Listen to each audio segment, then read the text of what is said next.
Survivors say Islamic State militants often forced Yazidi men to dig mass graves like this one before killing them and throwing them in. Women and children were captured and sold into forced labor or sexual slavery.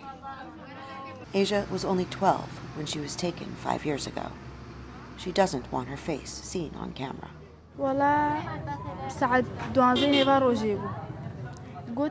They came around noon and told us to pack. They said they would take us to the mountains to be free and brought us to a school. First, they took our valuables, our mobile phones, and our ID cards. She escaped IS only weeks ago as the militants lost their last bit of land in a brutal battle. She says the trauma is only starting to sink in. They were cruel.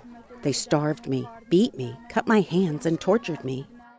Yazidi is both an ethnic and a religious identity, and IS often forced slaves to abandon both their language and their religion.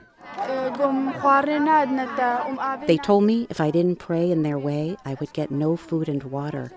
I had no choice but to pretend to pray in front of them.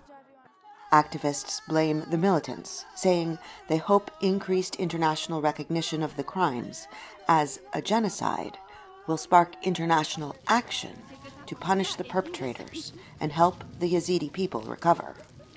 But they also blame the government for not protecting them in the first place and not solving the continuing crisis. Most of the roughly 400,000 Yazidi people in Iraq have now been displaced for years. This genocide, those mass graves, and all this destruction is a result of the ugly and barbaric IS ideology, and our rights have been suppressed and betrayed. Roughly 3,000 people believed to be captured by Islamic State remain missing, and the pain here is palpable. We didn't believe they could do this. They told us they were taking us to the mountains to be free, and then they destroyed us. UN officials say they have sent the remains of victims to Baghdad for identification and plan to return to mass grave sites to continue their work in May.